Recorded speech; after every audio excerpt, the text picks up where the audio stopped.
Senang sekali saya bisa ada di Buku Aki malam hari ini.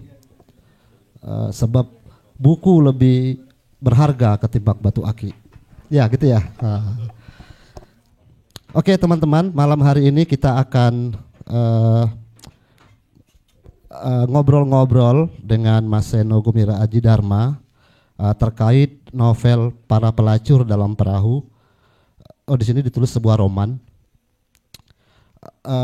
Karena perbincangannya adalah perbincangan intim, mungkin saya akan bertanya yang lebih ringan-ringan dulu ya Mas ya. Nanti biar teman-teman yang lain nanti yang penasaran dengan novel ini yang akan bertanya terkait lebih detail soal buku ini gitu. Nah Mas Seno, barusan kan baru dapat penghargaan dari Gubernur DIY. Nah, Mas Seno sekarang melihat bagaimana sih dinamika kesastraan Indonesia di Jogja pada umumnya gitu.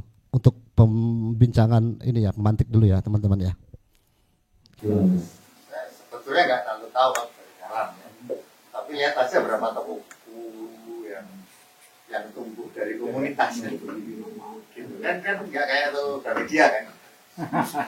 Itu kan tokonya dulu baru orang datang gitu. Ini kan enggak ada komunitas pembaca, komunitas penulis gitu kan. Malah saya perlu ada toko buku. Apa sebagai bagian dari dunianya lahirlah toko buku. Nah kalau katanya ada banyak, ya seperti itu apa namanya budaya buku itu. Kemudian ya penulis kan banyak dari Jogja yang muda kan juga. Menang di sana, menang di sini. Ya berarti ya apa ya, lebih dari baik-baik saja lah. Iya. Oke, lebih dari baik-baik saja, itu harapan baik untuk kita. Para Pelacur dalam Perahu, Seno Gumira Aji Dharma, terbit di Pabrik Tulisan. Ini baru, kata Mas Dodo tadi teman-teman sebagian besar belum baca buku ini ya. Saya beruntung sekali menjadi salah satu pembaca pertama. Apa ya? Tadinya saya mengira ini cerita mungkin sama seperti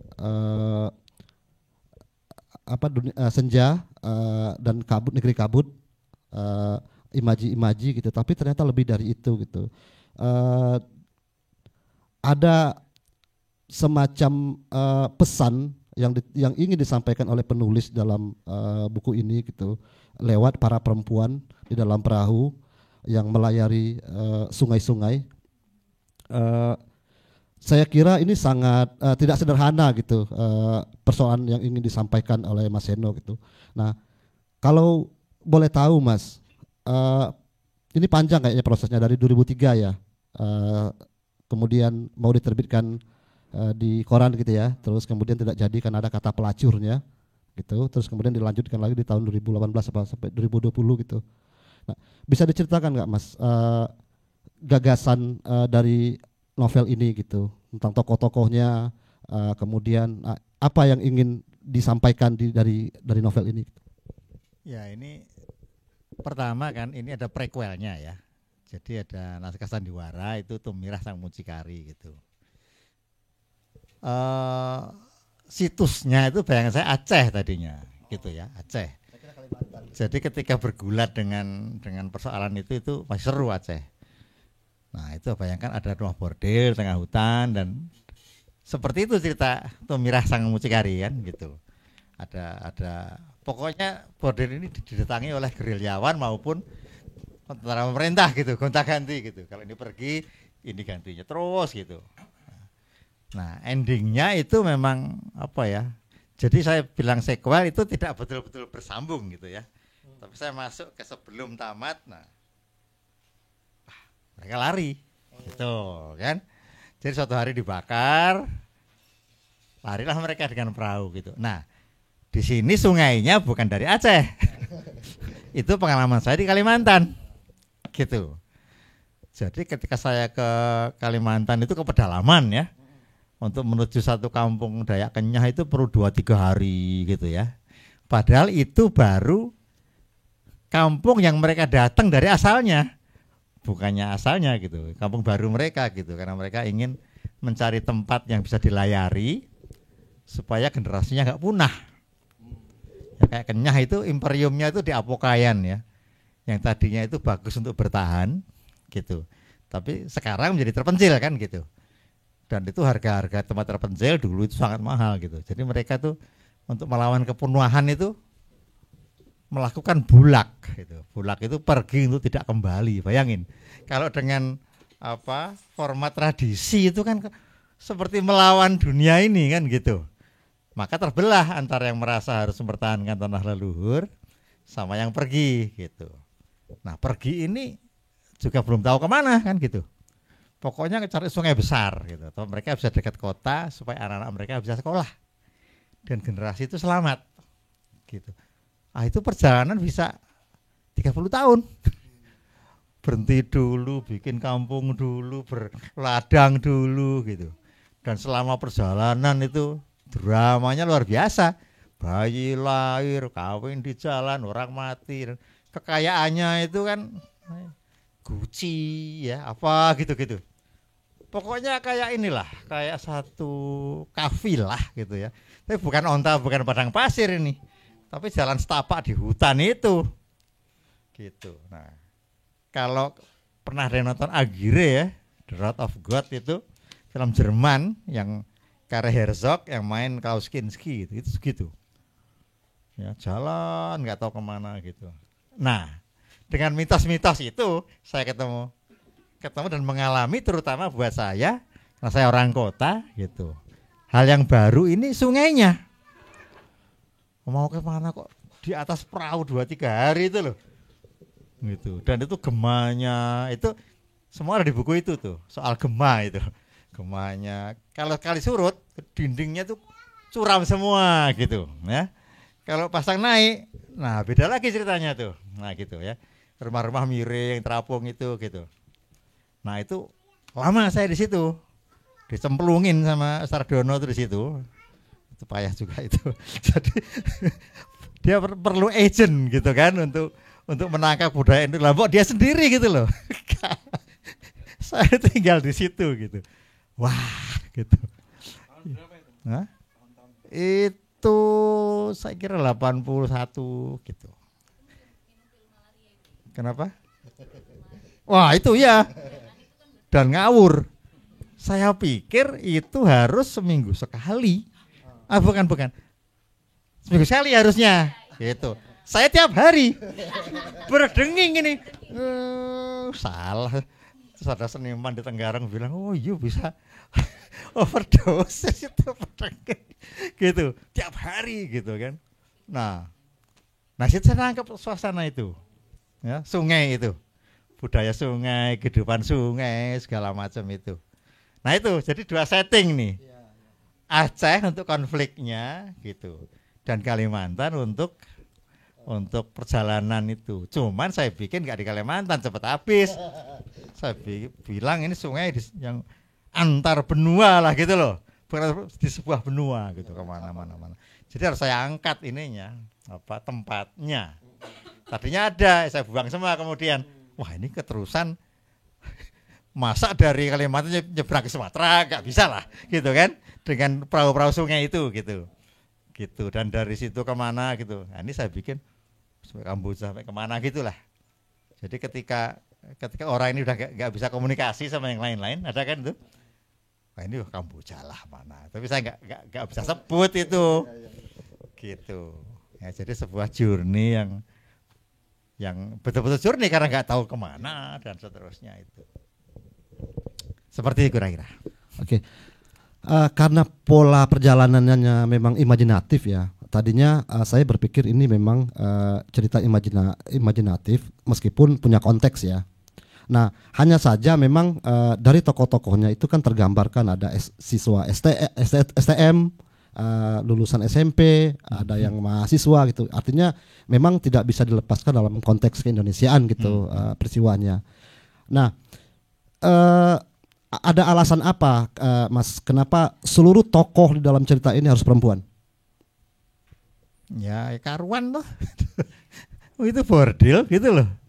Bordil ya, supaya dia agak apa ya, bukan agak ya, ya kehormatannya itu pada perjuangannya kan. Nah gitu loh, kehormatannya pada perjuangannya, apa bertahan hidup itu kan sesuatu gitu loh, ya kan, supaya nggak mati harus bertahan hidup gitu. Nah iya, dengan semangat feminisme lah gitu kan, gitu, bahwa perempuan semua gitu, dan ya mereka hanya punya itu, nggak punya apa-apa yang lain gitu. Ya ini kan apa ya, pelacur sastra bukan pelacur beneran.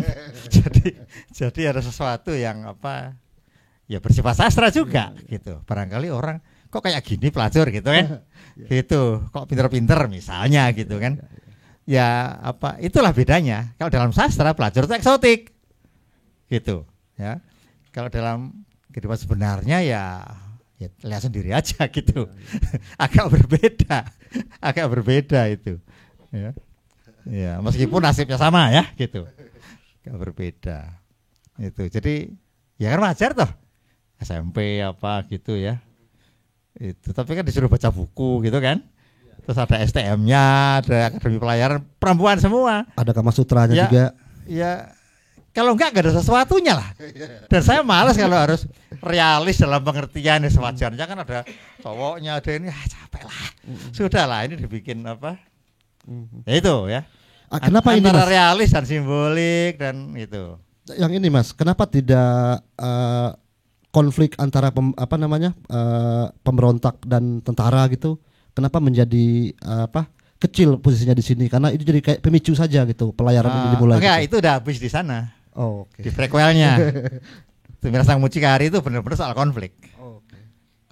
Melalui tokoh-tokoh ini, bordil ini gitu. Tapi tentang konfliknya sebetulnya. Gitu. Dua-dua sama aja itu, gerilya maupun antara pemerintah sama busuknya kira-kira gitu kan, atau sama heroiknya sama aja gitu. Ada lepas dari soal itu. Makanya pergi kan mereka. Pergi ya, itu pengalamannya baru semua. Keluar dari konflik. Ya. Dan itu sebetulnya juga selain tadi ya, selain Aceh Kalimantan juga film ya. Ya tadi Agire maupun Apocalypse Now. Itu ketika saya kuliah belajar bikin film tuh, filmnya yang jadi mitos tuh itu Apocalypse Now gitu. Jadi ketika saya naik perahu itu, nah gitu. Itu udah terbayang akan pulang lagi apa enggak gitu kan. Kayak tokohnya itu gitu loh. Dan memang itu bisa kejadian. Karena kita kan jadi masuk kan.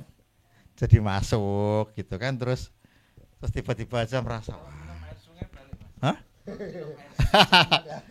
Oh itu ya sempat lah keminum-minum itu. Sempat terus, wah, kok sih itu cantik ya. Jadi udah berubah itu. Loh, giginya mas semua itu kan. Waktu saya cerita di sini, itu meskipun giginya mas semua ya jadi temen loh itu. Oh dapetnya katanya gitu ya. Ya itu begitulah saya pikir sih Brandu itu nggak pulang-pulang juga begitu gitu. Dan memang kemudian suka orang sana merasa ini orang kota ini agak lain gitu kan. Saya sama Godot itu baru tidur, tahu-tahu masuk 2 anak kepala suku gitu kan. Kok dimasukin sini tuh 2 perempuan Dayak gitu. Ya tidur aja lah, ngapain kamu gitu kan. Itu terus besok ditanya gitu. Itu bawa saja, kau pulang, dikawin maksudnya atau apa nggak ngerti saya. Oleh-oleh Mas. Ya mana bisa? Apa saya suruh ngepel kan nggak mungkin. Gitu. Nah gitu. Jadi ada situasi yang beda sama sekali, yang eksotik. Kalau untuk orang kota eksotik ya, untuk orang sana survival itu, gitu ya. Ya pengalaman seperti itu gitu. Nggak banyak masuk sebetulnya, kecuali sungainya. Gitu. Ada 29 tokoh Mas dalam satu bab digambarkan, dibikin masing-masing tokoh ini dibikin ke karakternya. Ada 20 pelacur dan 1 mucikari dan 9 orang pekerja ya.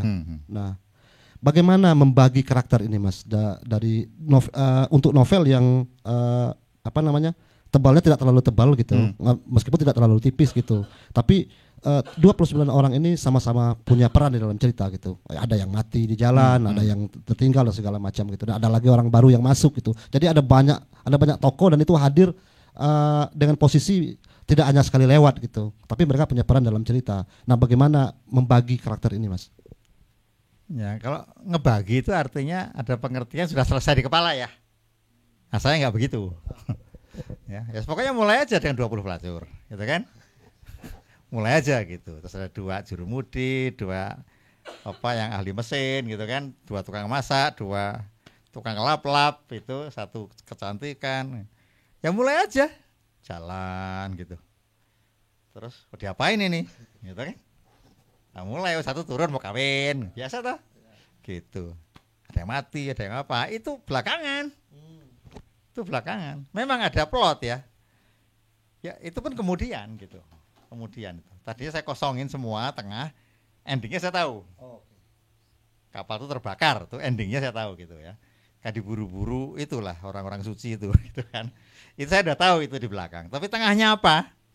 Itu saya belum tahu sampai saya waktu pandemi mulai menulis baru tahu. Udah di sini tengah itu semua udah bisa. Ya, tapi itu banyak improvisasinya.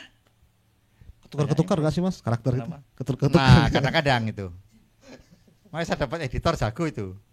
Ipan ya. Oh, itu yang itu kok kurang yang mati. Harusnya Dihitung ya. tinggal segini Iya, kan, nah gitu-gitu. Itu jago itu. Jadi nggak ngurusin bahasa doang gitu loh. Ini saya hitung lagi capek bener itu. Masa mesti begini sih kerjaan pengarang, dihitung lagi dari depan gitu. Oh iya ya udah mati dia, jangan keluar lagi gitu. dan peranannya kan, dia tuh ahli apa harus sebut kan itu dia apa-apa. Lihat lagi dari depan gitu. Ah itu dia. Seru lah. Nggak pakai bagan itu. Hah? Nggak pakai kayak silsilah gitu. Ini. Enggak. Tapi ya itu hanya plot, daftar isi aja saya itu. Pada prakteknya kemudian setiap bab itu kemudian isinya 3 hal, selalu terbagi 3. Iya. Ya supaya enggak monoton ya. 3, belakangan aja jadi 2 gitu. Berarti pola penulisannya ini juga berarti, Mas, kayak bikin memang diniatkan kayak cerbung gitu, Mas. Ya tadinya mau cerbung itu memang gitu. Tapi juga itu trik buat penulisnya. Supaya nulis cepat kelar kan. Kalau 1 bab saya berapa itu 2000 ya? 2000. Kalau saya nulis ngisi 2000 itu, wah itu bisa mandek apalagi gitu kan. Ya udah 2000 bagi 3 gitu kan. Gitu kan ya 600 gitu kan. Ya saya kan tinggal bertugas ngisi 600 Nah, cepet itu. Setelah itu ganti lagi apa? Enak 500. Apalagi 600 beres. 1 bab. Mulai lagi. Cuman mikir 3 hal yang pendek-pendek. Selamat datang Pak Faruk, silakan. Halo. Jemput yang ngarep. Gitu. Lanjut, Mas. Apa tadi? Sampai mana? Oh itu. Ya 1 bab dibagi 3 gitu. Supaya trik untuk penulisnya gitu. Selesai, maju lagi, selesai, maju lagi. Gitu. Oke, selamat datang Pak Faruk. Kami tadi sudah mulai sekitar 10 menitan. Ini kita mulai ini aja Pak Faruk. Pembacaan Pak Faruk terkait para pelacur dalam perahu. Baru tadi malam dapat. Kira-kira ininya 1 bab 2 babnya gimana kira-kira? Belum.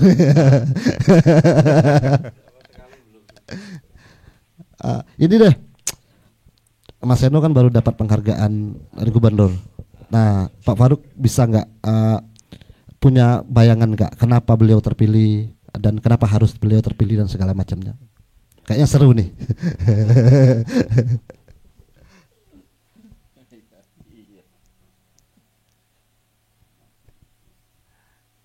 Lah siapa lagi?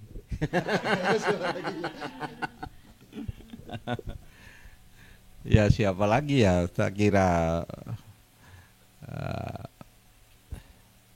agak susah nyarinya. Yang paling tidak itu kalau apa namanya itu lifetime achievement-nya itu panjang gitu dah.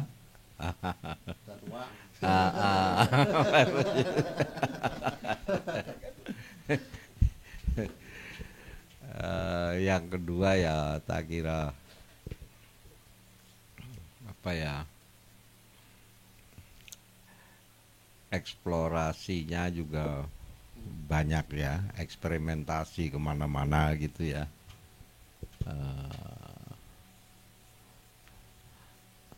Hampir semua hal dimasuki ya, termasuk ya mulainya malah di politik gara-gara jadi korban Orde Baru. Ya kayak gitulah. Ya tak kira begitulah anunya. Kira-kira ya. Iya mungkin agak ini ya, bukan kaget kenapa Mas Seno dapat ya penghargaan itu ya. Mungkin sejumlah orang tidak tahu kalau beliau ini konon katanya KTP-nya masih Jogja. Iya betul nggak Mas? Enggak juga. Enggak juga Jakarta ya. lah. Oh, kirain Saya juga bingung makanya kenapa itu. Ya.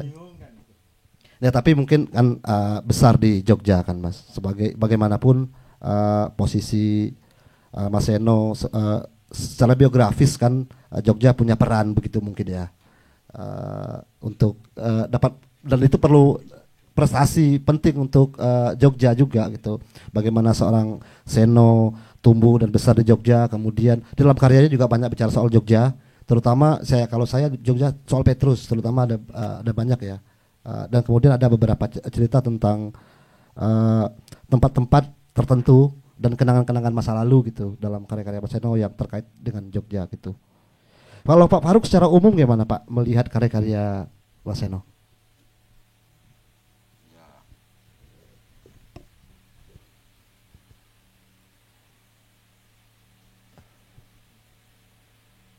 Ya tadi ya, jadinya tak kira Mas Seno itu nggak berhenti ya, artinya dia dan sangat update ya, sangat update artinya ya.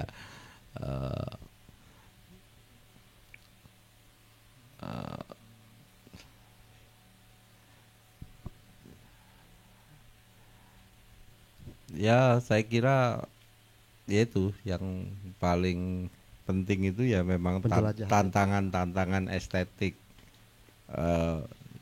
baru itu selalu dijelajahi sama Mas Seno gitu ya. Yang kita kadang-kadang jauh sebelum Eka Kurniawan itu ya Mas Seno sudah mulai gitu ya. Belum kemudian lintas media, lintas macam-macam ya, mulai komik atau apa semua dijelajahi ya. Jadi ya tidak berhentinya itu yang sebenarnya yang penting, tidak gampang puas. Terus saya kira itu. Oke.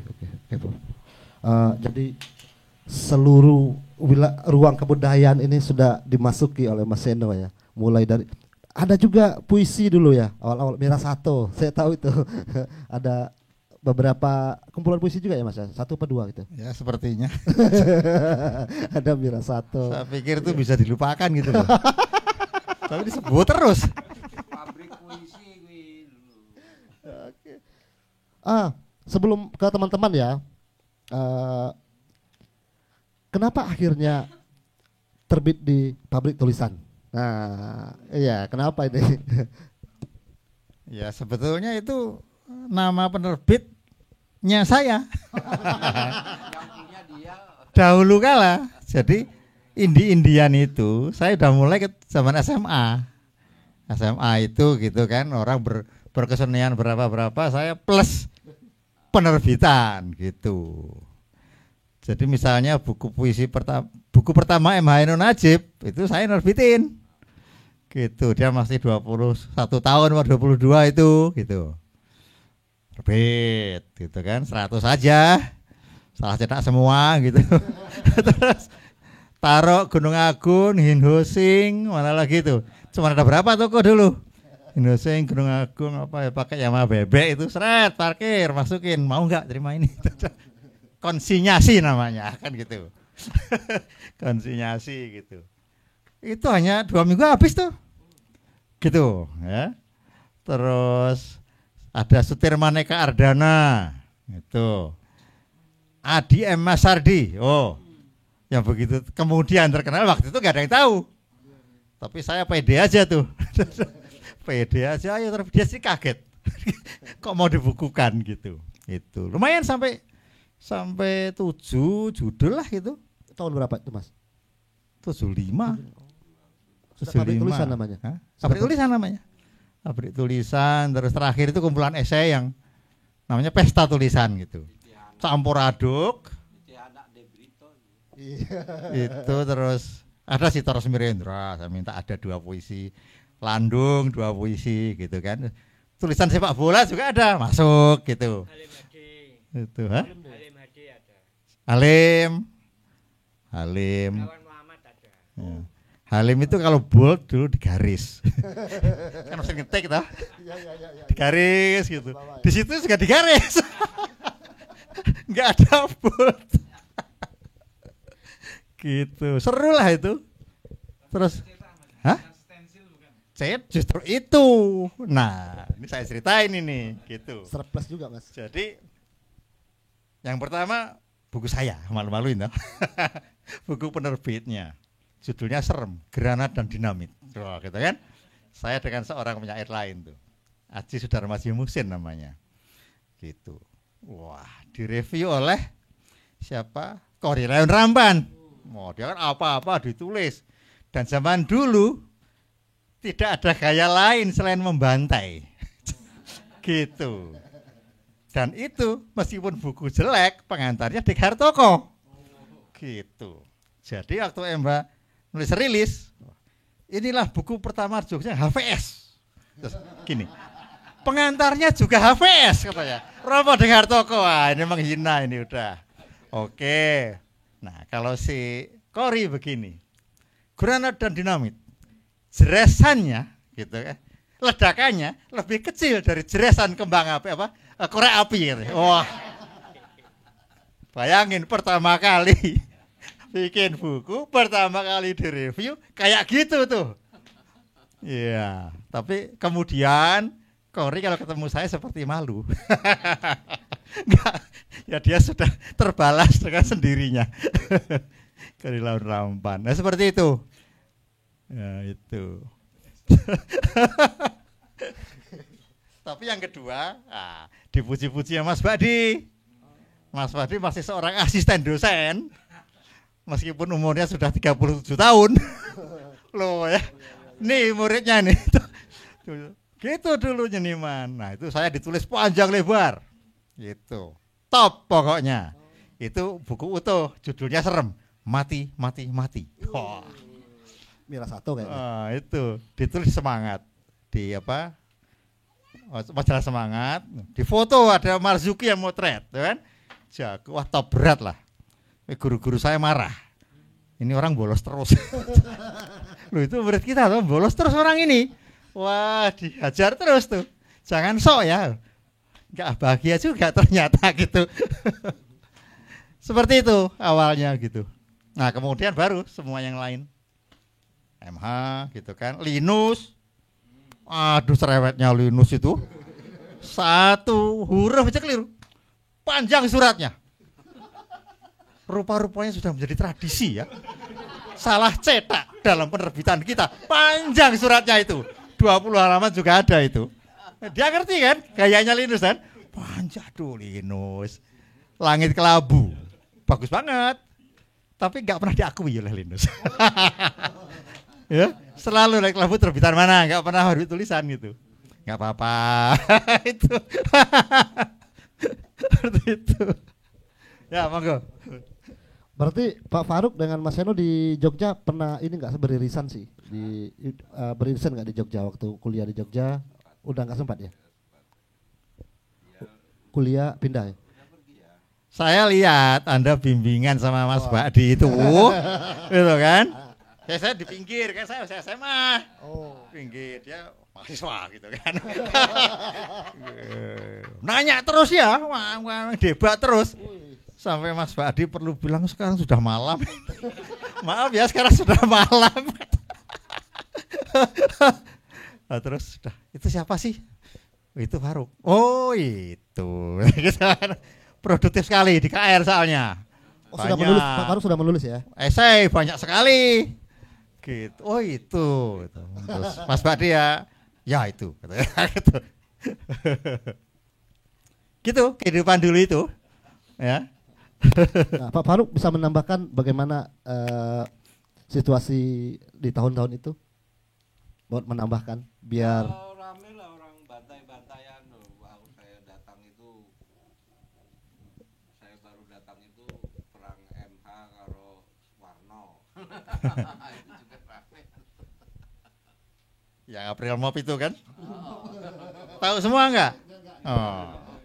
Jadi Suwarno Pragulapati itu menyebarkan undangan MH menikah dengan Nani Mirna.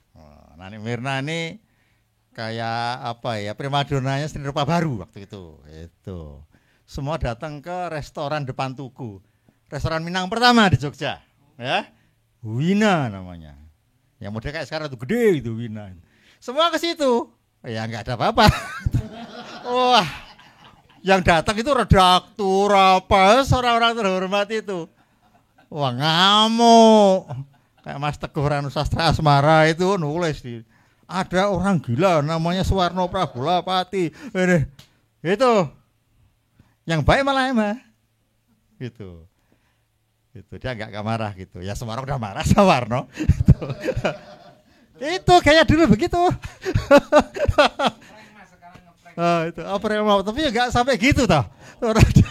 Undangan serius loh dicetak. Ya kuwi kayak bantai-bantaiane Kori barang kayak ya asik gitu.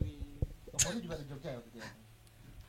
Kori itu Jogja menikah muda sekali itu. Gitu. Ya. asik gitu.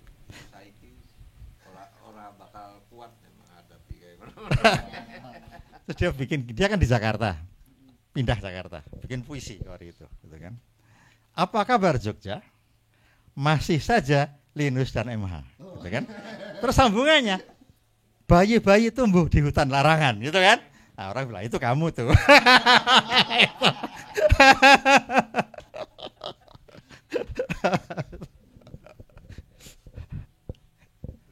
Oke, teman-teman. Tadi kan kami sudah ngobrol ya, pemancing ya. Nah, silakan teman-teman kalau mau bicara soal, bertanya soal para pelacur dan perahu, mumpung ada penulisnya di sini, silakan.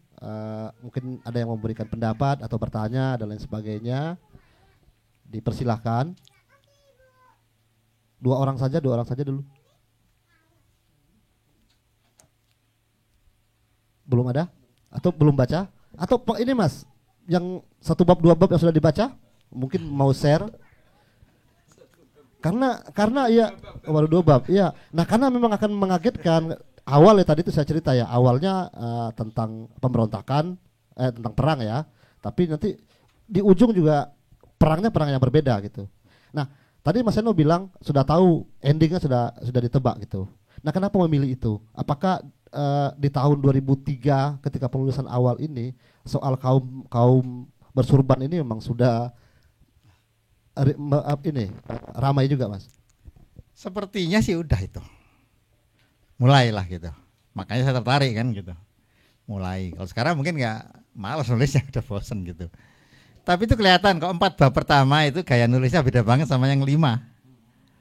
Kelihatan gitu. Tapi saya nggak mengubahnya. Ya cuma benerin apanya lah gitu. Tapi nggak, tetap gitu aja biar gitu. Loncat itu. Dari 2003 ke pandemi itu 21 kan tuh. 21. Jauh banget. Tapi mungkin ada untungnya telat itu. Jadi sudah lebih bener gitu. Karena itu sudah selesai di kepala saya sebetulnya. Cuman nggak pernah ada waktu nulisnya. Kapan? Waktu lockdown lah itulah saya bilang kapan lagi nih. Kalau nggak sekarang gitu. Itu. Langsung beda aja tuh kalau 5. 5 ke atas ya. Kelihatan yang 4, ya mudah-mudahan nggak jeglek. Nggak jeglek. Yang 4 jelek banget gitu kan. Dan nggak gitu. Dan itu sebetulnya lebih dulu dari Negeri Senja ya. Karena kemudian itu si pemretnya itu, si koran itu bilang, si redaksi bilang, itu si pemretnya bilang, kok ada pelacur-pelacurnya gitu sih? Nah udah, drop. Punya Sempat terbit 3 edisi. enggak terbit sama sekali. Dia panik kan karena kosong. Punya cerita lain enggak? Oh ada saya, Negeri Senja juga baru 4 bab. Masuklah Negeri Senja itu. Gitu ceritanya. Masuk itu. Itu juga nanggrok lama itu. Lama. Mungkin malah baru 2 bab. Ya, kemudian jalan. Itu juga pakai ilmu 600 kata itu. Berapa? Sehari 600 kata. Ya udah 600 kata. Nah, itu gimana Mas rumusan tadi bagi 3, 2000 kata bagi 3 itu gimana cara merumuskan kerjanya itu? Ya enggak ada rumus. Ya itu trik untuk nulisnya aja. Supaya nulis itu enggak terbebani gitu kan. Ya mesti ada triknya. Saya coba bertugas nulis ini gitu. Tapi di Senja itu enggak seperti itu saya kira. Enggak dibagi 3 gitu. Dan mungkin lebih pendek ya. Mungkin 500 saya kira sekitar itulah. Itu lebih apa? Agak lain lah di Senja itu. Lebih jelas gitu. Oke, teman-teman ada yang mau berkomentar? Oke, silakan Mas. Nah, itu udah bawa bukunya. Barusan juga Mas. Iya, terima kasih. Saya selalu senang kalau ketemu Mas Seno, ini selalu menyegarkan dan saya selalu terintimidasi karena tidak sebanyak Mas Seno publikasi. Punya utang banyak sama Tommy, ini ada beberapa buku belum selesai. Tadi menarik Mas, juga saya baca di belakang baru tahu bahwa karena kata pelacur itu tidak bisa terbit itu, dan saya bisa menduga ini korannya mana saya tahu. Pemretnya perempuan loh. Oh majalah ya Mas ya, bukan koran ya, majalah ya. Oh koran. Perempuan itu gampang sebetulnya. Baik, ini tadi Mas Ino juga menyebut ya, misalnya saya tertarik ketika pertama kali ini penggunaan kata pelacur ini ya, yang tadi Mas Eno ini kalau di kalangan seniman, entah itu penyair, entah itu penulis prosa atau novel, begitu juga pembuat film Mas, ya kan. Dulu pelacur itu bukan sosok yang hina, tapi sosok yang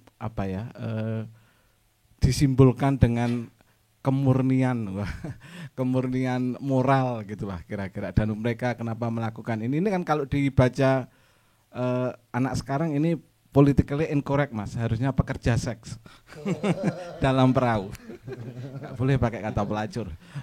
Itu kalau pakai politically correct kan nggak bisa menggunakan kata ini yang wah ini merendahkan. Seperti dulu kan sejarah penggunaan kata sekarang waria kan, dulu wadam ya kan, banyak yang protes ini wanita Adam itu nabi dipakai untuk menyebut itu kan, sama dengan ini gitu. Nah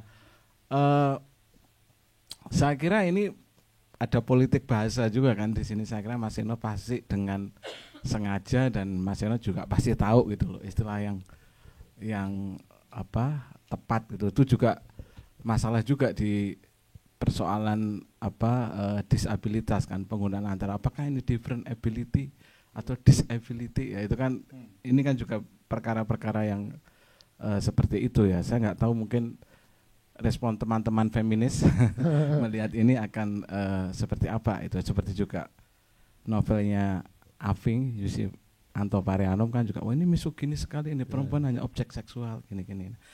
Ini apalagi pengarangnya laki-laki kan, sangat mudah dituduh seperti ini kan. Laki-laki soalnya gitu. Tapi saya lihat komentar di belakang justru sebaliknya ya. Dari semua ya.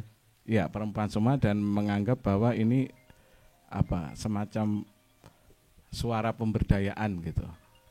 Nah, sedikit tadi Mas tentang politik bahasa itu sebenarnya bagaimana Mas? Apa memang karena ini kan terbitannya sekarang gitu ya. Kalau dulu ini kan mungkin masih ada semangat-semangat tahun tadi yang 80-an itu kira-kira kenapa ini Mas Eno nggak ganti pekerja seks dalam perahu gitu? Ya. Kenapa Mas kira-kira? Ya enggak. Menurut saya kok puitik pelacur itu. Puitik. Makanya saya ada kutipan ini kan, syairnya Bimbo segala kan. Bimbo. Memang itu juga sekali, inspiring sekali buat saya ya. Jadi pelacur dihubungkan dengan cinta dan mendapat simpati yang besar kan di situ. Itu salah satu ini juga itu faktor ya yang buat saya memperhatikan itu gitu. Sebetulnya saya mendengarnya itu enggak terlalu persis seperti itu. Ya kan lagu kadang-kadang keliru gitu. Di lembah bukit terhina itu bayang saya lembah bener gitu kan. Terus hitam kelam pokoknya gitu, buat saya puitik gitu. Nah, tapi baru ketemu settingnya ini gitu. Setting bordel, setting politik, setting apa gitu. Nah, saya memikirkannya bukan untuk menggantinya, tapi saya mengujinya gitu loh. Apa-apa enggak sih sebetulnya pelacur itu?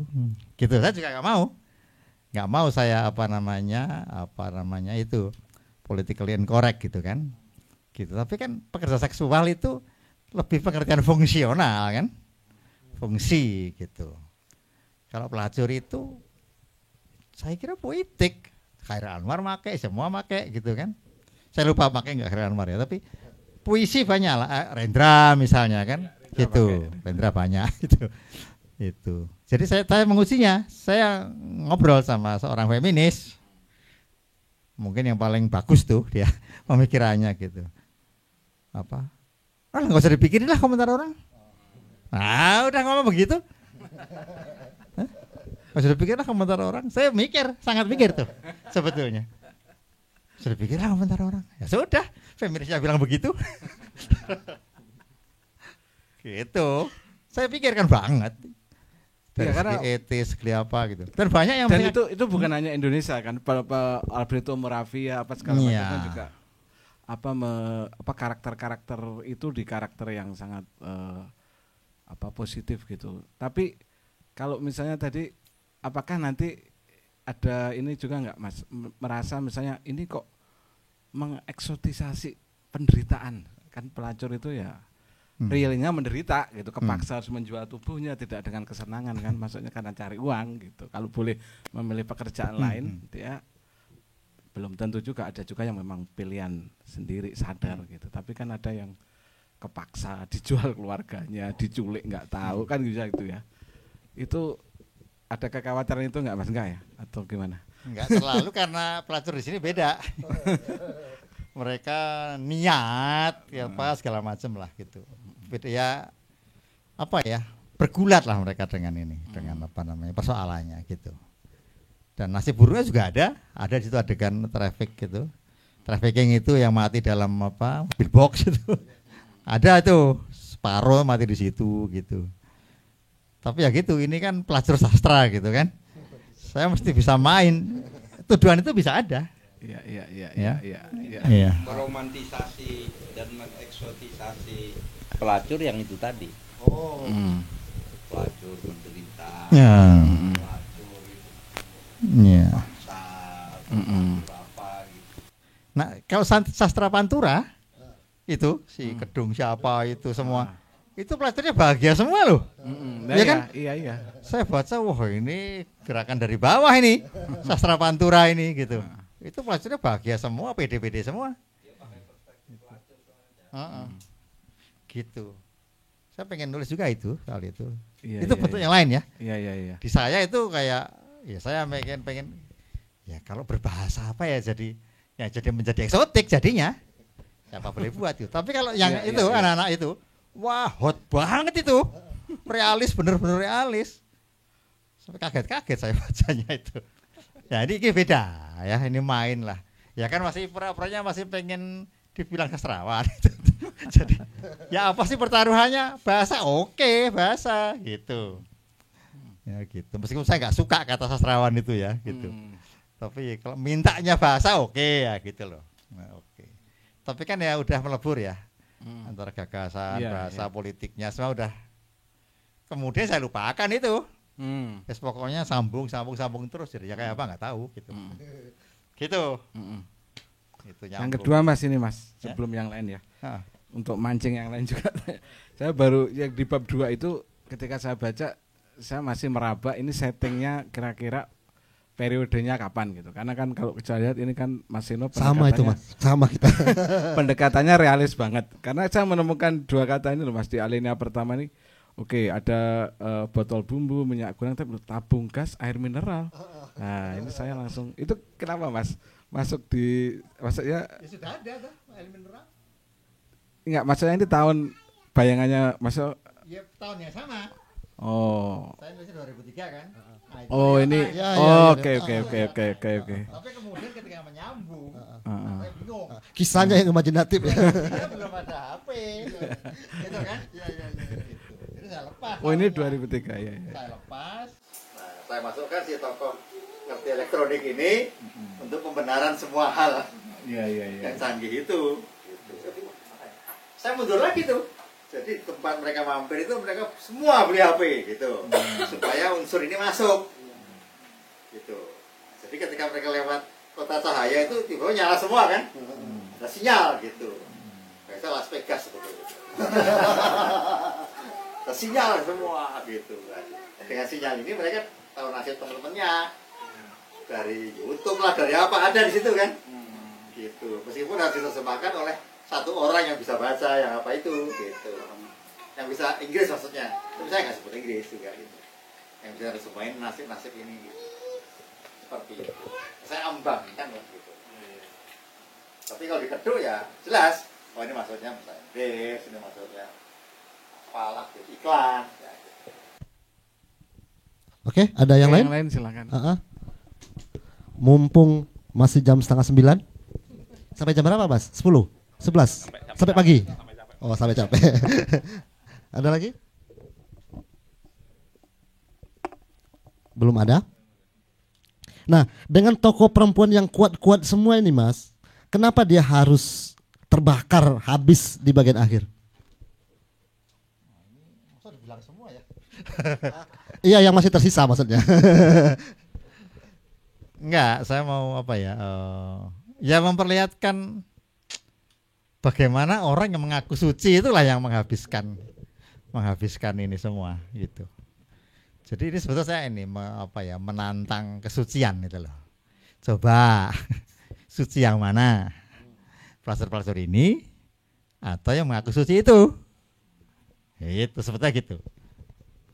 Pandangan sendiri mana yang lebih suci? Mana yang lebih benar, yang lebih yang lebih pantas hidup terus gitu. Gitu. Tapi kan open ending kan itu sebetulnya. Open ending itu karena ada satu superhero muda yang gitu. Dia bisa membantai semua itu tapi masih ya dia hanya sudah siap. Malaikat. Pokoknya pasti habis sebetulnya tapi ya. Enggak.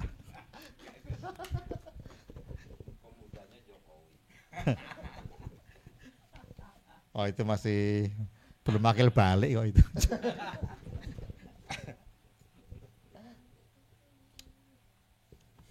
Oke, teman-teman, ada? Atau Pak Faruk mau menambahkan atau mau bertanya juga? Boleh loh. Oke. Ada teman-teman yang lain?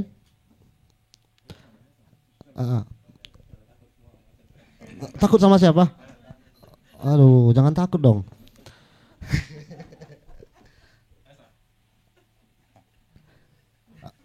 Gimana Mas menjaga energi ini Mas? Ini kan Mas Seno kan menulis banyak dengan lintas disiplin juga gitu. Nah, bagaimana menjaga energi untuk terus bisa menulis Mas? Ini buat teman-teman kayaknya perlu juga ya. Untuk saran dan tipsnya gitu. Enggak ada tipsnya. Pokoknya mikir terus aja udah. Tapi itu saling apa ya? Kadang-kadang saling mendukung. Ya. Misalnya fiksi itu bisa memberikan teknik fiksi pada non fiksi misalnya gitu ya. Apa ya fiksionalitas gitu ya pada kadang-kadang begitu. Tapi kadang terbalik gitu. Karena ini keterlibatan saya dengan dunia akademik itu gitu. Itu membuat saya bikin fiksi itu selalu mikir argumen terus itu. Argumen meskipun nggak saya tulis gitu ya. Wah, gawat ini. Itu mengganggu. argumen aja dipikir, padahal nggak saya tulis toh. Dan sebetulnya boleh aja toh salah ngawur apa gitu, tapi nggak bisa. Mandek gitu dan merasa harus bertanggung jawab untuk setiap hal gitu loh. Itu tadinya enggak. Orang tadinya bilang, saya pernah dengar suara ya, ngapain sih Seno tuh sekolah gitu kan? Saya kan sekolahnya telat. S1 telat gitu. S2 telat, S3 telat gitu. Itu suara itu dengar saya, ngapain sih sekolah itu? Itu makan merusak. Merusak karyanya katanya gitu. Enak bener dalam hati saya. Gitu kan, enak bener ngomongnya gitu loh. Itu. Tapi kemudian saya ngerti maksudnya. Gitu. Iya ya, kok terus mau logis terus gitu.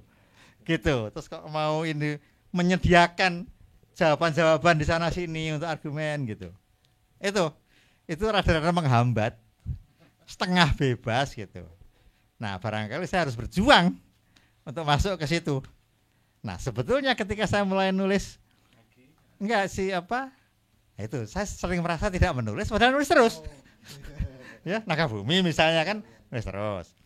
Terus cerita Betawi itu, ya kan? Obrolan suka. Itu kan apa sebetulnya non fiksi kan kolom, tapi gaya fiksi. Itu kan sebetulnya jalan semua ngawur itu. Apa namanya? Bukan ngawur sih, karena non fiksi kan. Ya, tapi gaya Betawi membuatnya gak kelihatan ini sebetulnya, argumen-argumen ini gitu ya, karena Betawi gitu. Gitu. Nah, kemudian tiba-tiba ini berbelok ke fiksi. Nah, saya putus sudah ini. Yang judul Tangan Siapa itu. Nah, itu. Nah, ini baru merdeka saya ini.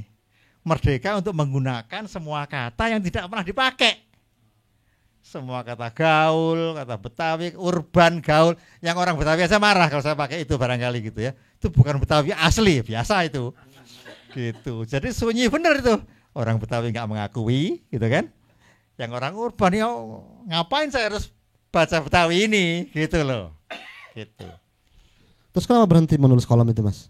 Kolom yang di Kompas, yang urban itu? Ya ada itu. Dipikir saya nggak bisa bahasa Indonesia. Ya ada yang keberatan tuh. Ini ternyata nggak ada bahasa Indonesianya ya. Lo kok baru tahu?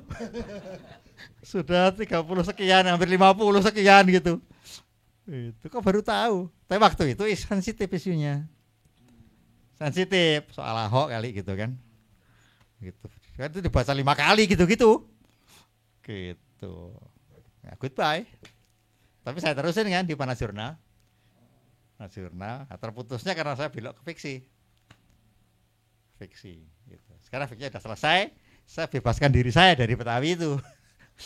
Gitu. Soalnya kan saya bukan orang Betawi. Gitu. Selalu mikir, selalu saya belajar dulu.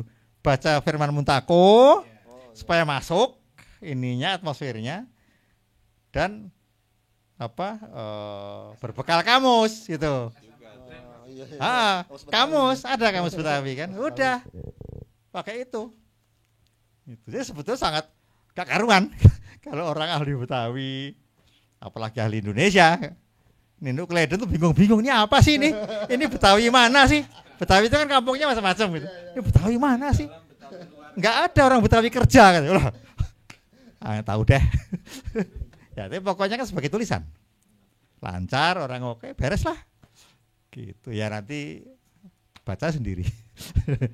Gitu.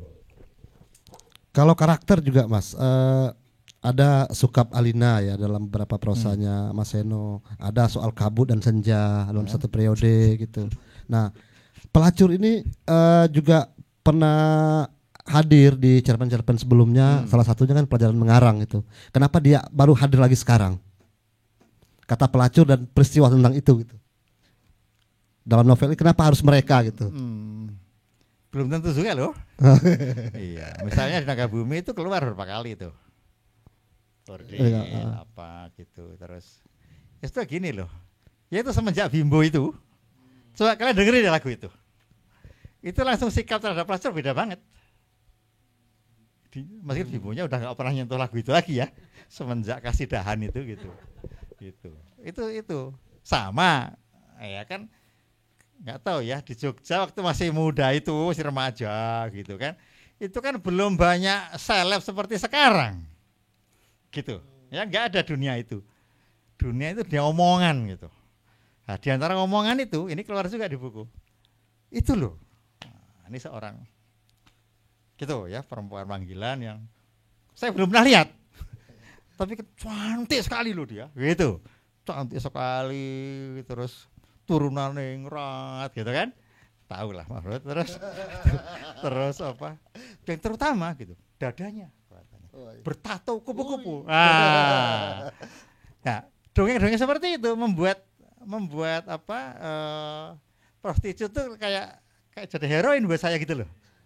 Lewat kayak wayang yang gitu loh. Layak diomongin, layak ditulis, layak ditonton gitu. Kayak apa? Saya nggak pernah lihat. Tapi itu keluar toh, ada cerpen saya itu, seorang wanita dengan tato kupu-kupu di dadanya gitu kan. Nah, cuma surrealis, jadi kupu-kupu terus dia kan. Nggak bisa habis gitu. Ya, dongeng-dongeng itu banyak. Gosip-gosip itu banyak. Si ini. Nah, gitu. Dan juga kenapa waktu penembak misteri sebut tadi kan. Itu gali-gali yang ada bener di Jogja nama-namanya gitu. Ya buat saya pernah lihat orang-orang itu dengan seluruh gayanya itu. Nah, sebagai remaja gitu ya. Wah, lihatnya hebat tuh. Dahsyat-dahsyatnya orang gitu kan. Sambil dengar mitos-mitosnya. Itu kerjaannya lari-lari di atas kereta api gitu kan. Loh, itu kan. Yang itu basing loncat gitu. Dan saya lihat sendiri apa namanya gaya-gaya itu semua. Pakai topi bayi, metekol gitu kan. Coba diam saja gitu. Gitu lah. Jemek. Nah, tokoh saya juga itu. Dia pernah harus membela seorang teman yang koreografer ya. Atas WD itu yang suatu kecelakaan itu mencelakakan salah satu gali gitu. Sehingga pementasan dia ditunggu untuk dikerutuk gitu. Nah, ini masing-masing mengerahkan galinya di acara tari ini. Penyelenggaranya memberi tulisan lagi gitu. Gitu. Nah, saya lihat Jemek ini dalam pembelaannya itu dia bawa tas besar, apa itu? Celurit gede sekali gitu. Segini nih. Nah, suasana ini membuat gitu loh. Buat saya yang pura-puranya kreatif gitu kan. Nah, itu menjadi mitos-mitos ini masuk. Ketika peristiwa penembak misterius itu, wah, ini para pahlawan saya dibantai semua habis gitu kan. Dengan dongeng-dongeng sebaliknya. Si ini ketemu di lapangan didor, si ini apa didor, nama-nama itu. Ya saya abadikan di situ. Kan ada Ngadul, Pak Muji, semua itu. Ada benar semua. Tampangnya, apa ya, gayanya setengah mati. Terus iya, itu yang belakangan. Ya itu yang mati juga sih. Tapi kan nggak eksotik namanya. Gitu. Ya Pak Muji orangnya begini. Dan ada seorang polisi perempuan, Buruk Mini namanya gitu. Yang akrab dengan ini semua. Yang selalu dengan keibuannya itu minta mereka apa ya, mendekati mereka gitu. Nah, gitu. Bahkan kalau nggak salah satunya itu jadi pasien ibu saya kali-kali itu. Entah bagian apa gitu. Saya tanya, ibu saya tahu Pak Muji? Gitu. Kok ya tahu ya ibu saya itu. Gitu misalnya. Nah gitu. Jadi saya nggak pernah melihatnya sebagai preman atau pelacur seperti di koran gitu loh. Semua ini. Tapi sebagai mitos-mitos gitu. Nah itu sampai sekarang. Bertahan gitu. Nah ketika jadi wartawan, kan jadi ketemu yang beneran gitu kan. Ya saya bilang jangan coba-coba deh. Jangan coba-coba apa namanya. Dicocokin di kenyataan gitu. Beda banget. Sangat beda. Gitu. Oke, pancingan awal Mas, kenapa akhirnya menjadi penulis gitu? Peristiwa-peristiwa apa sih yang melatar belakanginya selain perjalanan dan lain, dan pergi dari sampai ke Sumatera aja jalan ya. Nah, dan apa tulisan pertama? Tulisan pertama itu apa ya? Puisi saya kira. Puisi cerita atau lupa lah saya. Ya kalau mau dihitung pertama sekali humor. Yang tanya jawab itu loh. Yang gitu-gitu tuh. Di SD, SMP humor lah. Tapi kayak mulai serius yang supaya disebut seniman. Nah itu. Nah, saya kira puisi. Ya, puisi yang diajak-ajak terus tuh sama orang Persada itu. Oh. Wah, saya kan gitu kalau nulis begini susah. Saya kirim aja ke Aktu kan itu. Yang itu. Aktuil itu kayak apa sih? Baca. Gini, judulnya gini, apa namanya? Gini, selamat malam Tuan. Nama Anda Rendra bukan? Gitu. Burung Anda kondor kedodor, gitu kan? Oh, ini bisa saya gini-gini. Banyak. Nah, setelah itu dimuat, nah itu orang pada sinis, gitu kan? Penyair kontemporer, kata gitu. Oh, mintanya apa? Mintanya horizon. Oke, nah gitu. Itu saya hajar tuh, tiap malam nulis 25 puisi. Gitu, yang sok nyastra gitu. Masuk loh. Masuk. Masih di SMA itu masuk. Gitu. Dan kayak gitu tuh seperti ini. Ya itu mitos-mitos sastra itu ya. Jadi mula-mula ada yang dengar. Kata MH yang datang ke kantor Horizon, puisimu mau dimuat di Horizon bulan depan. Loh kok tahu? Tertulis di whiteboard. Gitu. Terus ketemu MH di Malioboro. Oh, nepuk-nepuk kan. Di Horizon itu puisimu ditulis di whiteboard. Nah itu ya. Jadi sastra juga ada mitosnya gitu loh. Mitos sastra, mitos Horizon gitu. Jadi belum terbit orang udah tahu. Puisi saya mau dibuat bulan depan. Wah repot ini gitu. Bener juga. Bener juga itu. Oke, silakan Mbak. Terima kasih Pak Seno. Jadi kan ini ada 2 periode nih Pak. Periode 2003 dan 2021. Ya. Di mana kemudian 2021 tuh kita itu lockdown dan ada Netflix, ada internet. Dan apakah kemudian pada saat perampungan buku ini Bapak itu buka-buka internet gitu untuk ngecek-ngecek kembali situs-situs yang tadinya tempat daerah yang sekarang tuh seperti apa ya? Atau memang kemudian akhirnya melakukan sebuah saya mau meditation, terus saya mau menutup semuanya, saya mau menulis. Jadi kan memang sebenarnya akhirnya kalau misalnya kami sekarang nih mau menulis nih, terus ngecek dulu di internet, malah browsing, malah kemana-mana, malah nggak jadi, gitu. Bedanya, karena akhirnya defisit attention kami itu terlalu rendah. Terus misalnya lihat, cek Instagram dulu deh, gue lagi trennya apa, gitu kan.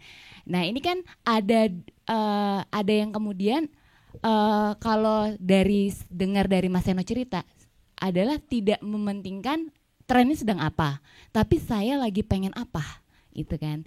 Nah sedangkan kalau di kami ini sekarang harus ngecek tren dulu, terus udah gitu apalagi dengan adanya internet ini gitu. Pertanyaan saya adalah apakah kemudian nomor 1 pada saat Pak Seno itu mau menerbitkan buku ini itu melihat tren, kemudian dan yang kedua pada saat penulisan yang di 2021 ini melihat kembali ngecek-ngecek internet atau browsing atau memang sama sekali akhirnya berkontemplasi untuk menulis itu tanpa ngecek dengan internet itu. Terima kasih. Mikir tren tuh saya malu. Ya, karena pretensius dong, ya kan? Gitu. Ya kecuali udah jadi bukunya, nah itu bisa lah mikir tren ya. Judulnya apa segala macam itu. Tapi enggak, kalau orang nulis ya enggak mikir tren. Malu saya. Supaya cocok, supaya ini, supaya laku apalagi gitu, supaya geger enggak. Gitu. Tapi saya hanya perlu satu hal untuk cerita ini, musik. Ada satu musik yang selalu membawa saya ke dunia ini. Gambaran sebuah perahu yang berjalan. Gitu, ya dengan situ mirahnya itu di atasnya gitu loh. Udah itu aja terus. Jadi saya tinggal meneruskan aja gambar itu di kepala. Saya bilang ada waktu belum terbit. Saya hanya butuh satu musik itu, udah selesai di kepala saya. Gitu. Cuman kapan nulisnya gitu kan? Ya baru waktu lockdown itu baru bisa. Hanya butuh musik aja. Itu terus diulang-ulang dan atau musik lain yang sejenis ya, tapi pokoknya membawa saya ke dunia itu gitu. Jadi kalau nulis itu lebih butuh soundtracknya. Karena itu langsung hidup gambarannya.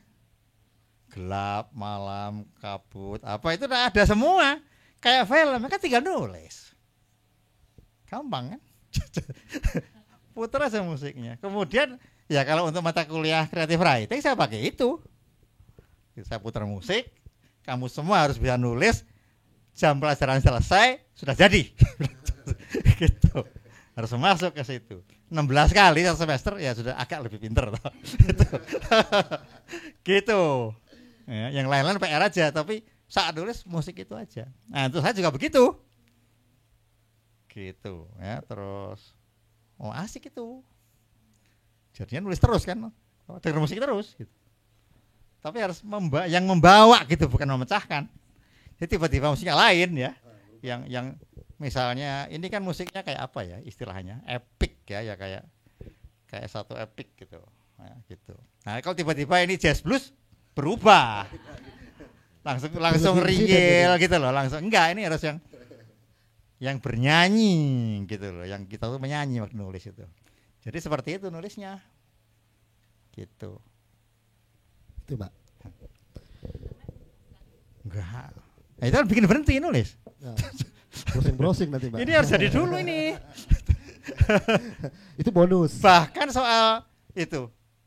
Ya, si editor tadi itu gini. Ini, Pak, gitu. Kalau kartunya belum habis masanya, masih bisa nyala. Gitu. Saya tuh nulis nyala tanpa nyebut alasannya. Karena saya emang nggak tahu. Gitu dia bilang. Oh bisa ya, iya, ya tulis saja. Gitu. Ternyata waktunya belum habis, ya sudah itu aja. Jadi nyala semua. Gitu. Nah, perkara waktu berakhir novelnya apakah sudah habis belum? Enggak ada ceritanya itu. Tapi waktu dia nyala belum habis waktunya. Jadi orang ngelihat nasib teman-temannya itu di situ. Seperti itu. Oke. Kalau Mas Seno memulai dari puisi, nah Pak Faruk belakangan nulis puisi. Nah artinya juga kan kembali remaja. Nah Pak Faruk juga cerita dong masa itu tadi. Saya kan hanya menghindari ITE.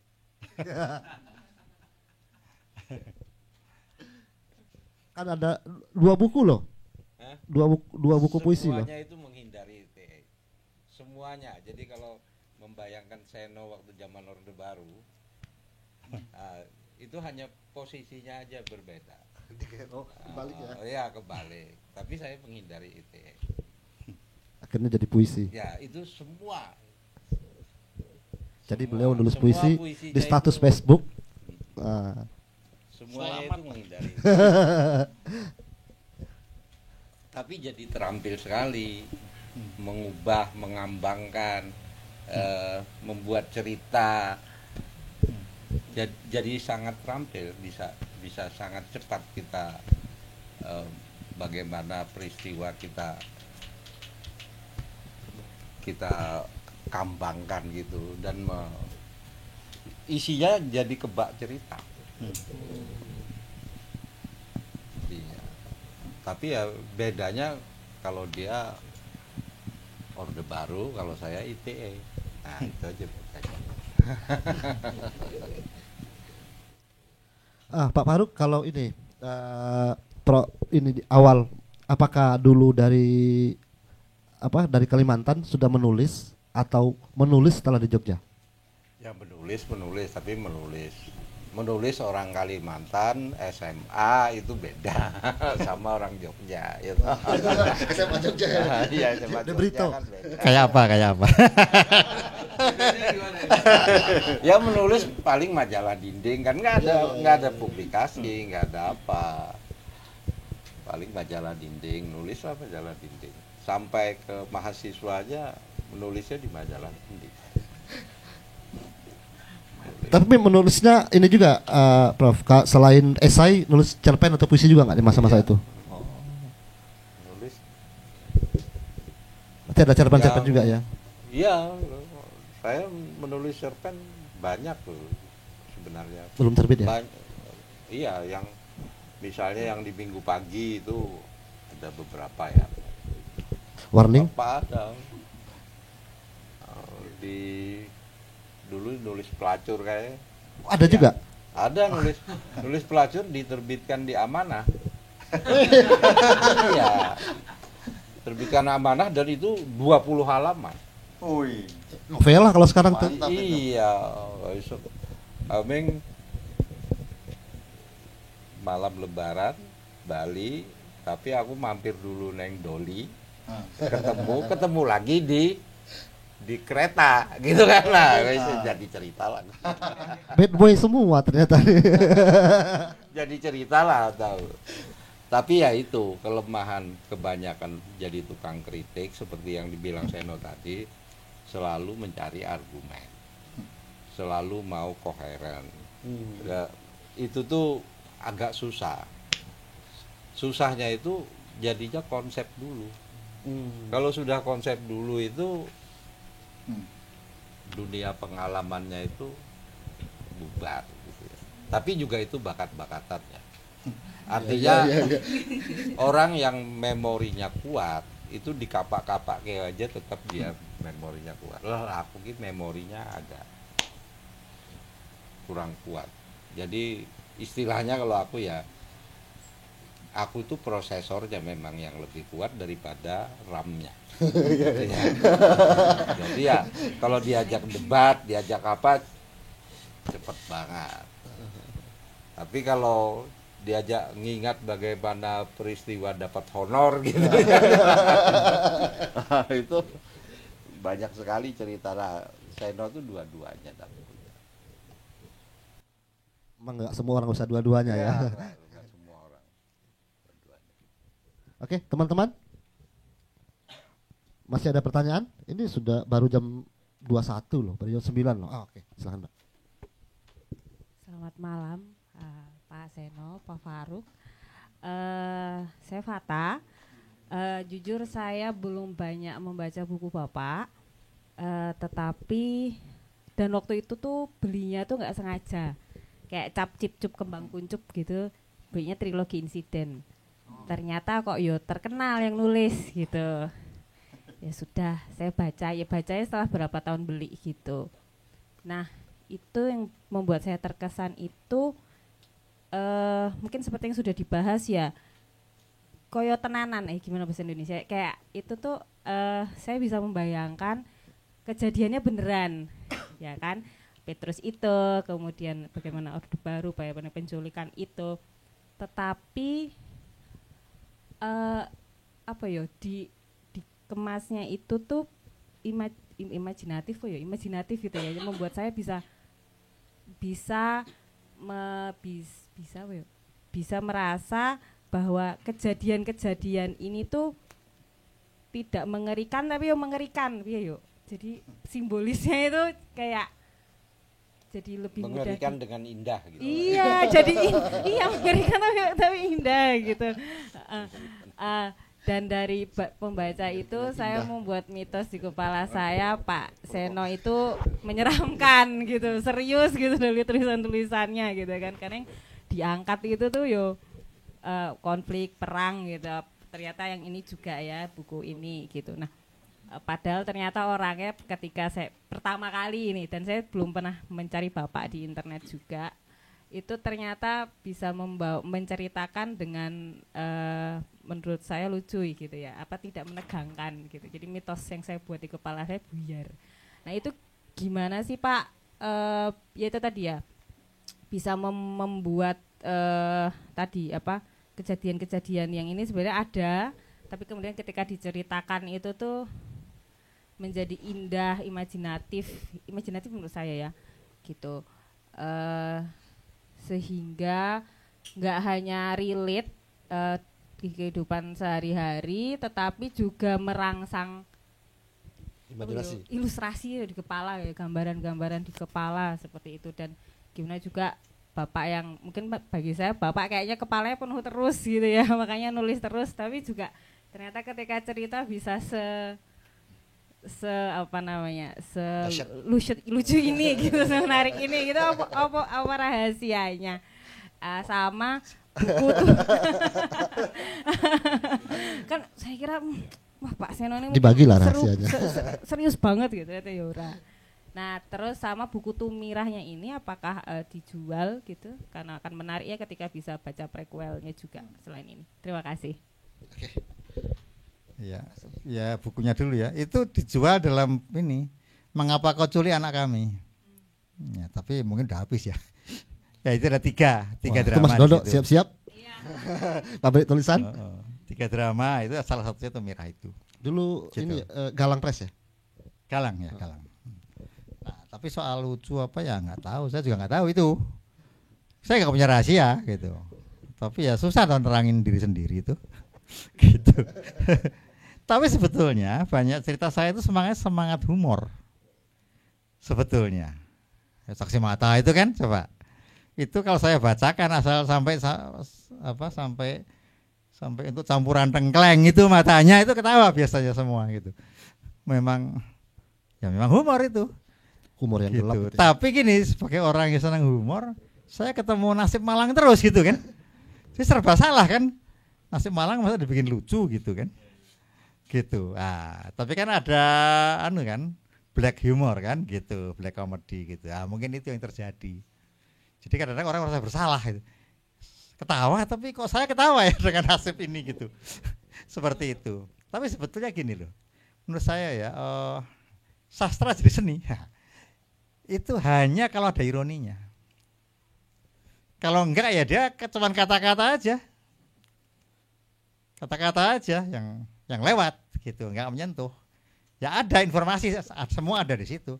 Itu yang membuat orang yang produktif sekali gitu. Tapi tidak mengesankan. Gitu. Nah, saya kira yang mengesankan itu kalau buat saya ya enggak ada artinya kalau kita tuh berkisah tanpa ironi. Gitu. Nah, ironi-ironi itu yang dalam arti bukan temanya ya, tapi sentuhan ironis itu loh. Kok gini ya gitu loh. Nah, itu. Disitulah kalau bisa dapat itu oke. Nah, enggak selalu dapat itu. Gitu. Kadang-kadang kalau udah begitu lamban. Bisa enggak produktif gitu. Karena semuanya beres tapi enggak ada apinya, enggak ada ironinya, enggak ada touch-nya itu loh. Gitu. Nah, itu kalau kebanyakan nulis kolom gitu. Saya kan belakangan kolom banyak sekali enggak habis-habis gitu kan. Itu membuat ide-ide ke sono belok ke sini gitu. Atau ketika ketemu sastra saya tulis aja gitu. Kalau jadi kritikus kan. Jadi kritikus tapi terus jadi nggak bisa nulis. Itu bahaya. Meskipun begitu setiap kali saya merasa nggak nulis tapi kok kan sudah toh. Nah ke bumi aja belum tamat gitu loh. Masih perlu satu buku lagi ya. Dua lagi. Iya. Oh. Sering gitu merasa bersalah gitu loh. Kok saya nggak pernah bikin ini ya fiksi itu. Lo kan baru kemarin itu tangan siapa lah apalah itu. Tiap minggu bikin sebetulnya saya gitu. 2 minggu sekali gitu. Tapi gitu yang sastra Indonesia ini gitu. Yang saya udah nggak ikut-ikut lagi gitu. Sebetulnya nggak apa-apa kan. Lepas dari situ gitu.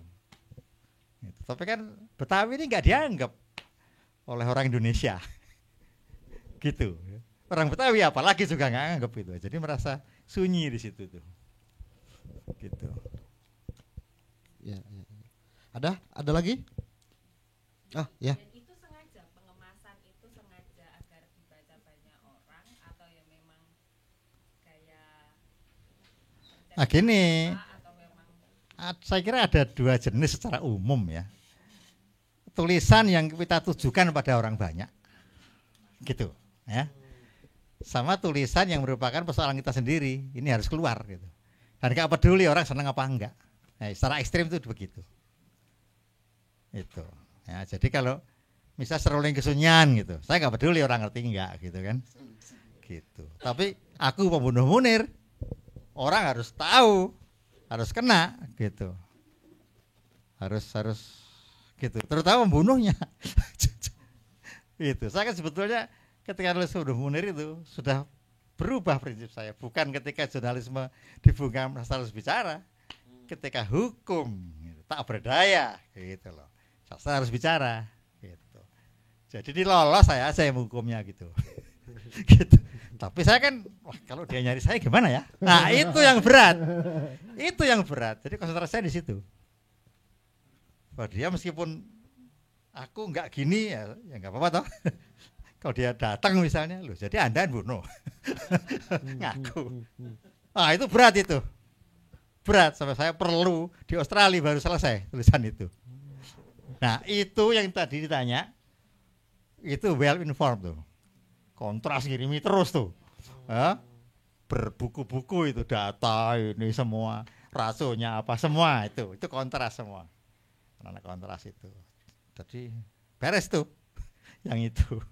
Tapi kan nggak seperti itu kan, nggak seperti kok apa argumen-argumen itu kan, gitu. Tapi ada sebetulnya gitu tersembunyi.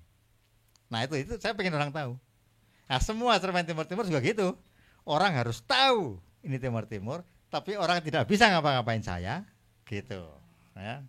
Itu untuk orang banyak gitu.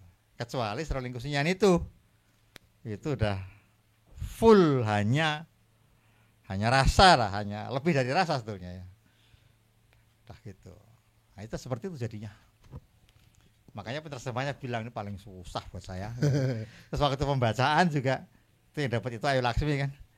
Saya belum pernah sesulit ini dapat proyek katanya membacakan itu gitu. Tapi dia kan musisi kan, lebih bisa masuk berarti kan gitu. Nah, oke, Mas, sama Pak Faruk juga kita mau tahu juga dari banyak tulisan punya pengalaman buruk nggak sih? Misalnya tadi itu diteror orang, diintimidasi dan lain sebagainya gitu. Kayaknya juga kalau sekarang kan tadi ITE tadi itu masalahnya. Nah, di masa lalu mungkin ITE sama buser di zaman itu. Nah, harus diceritakan ini.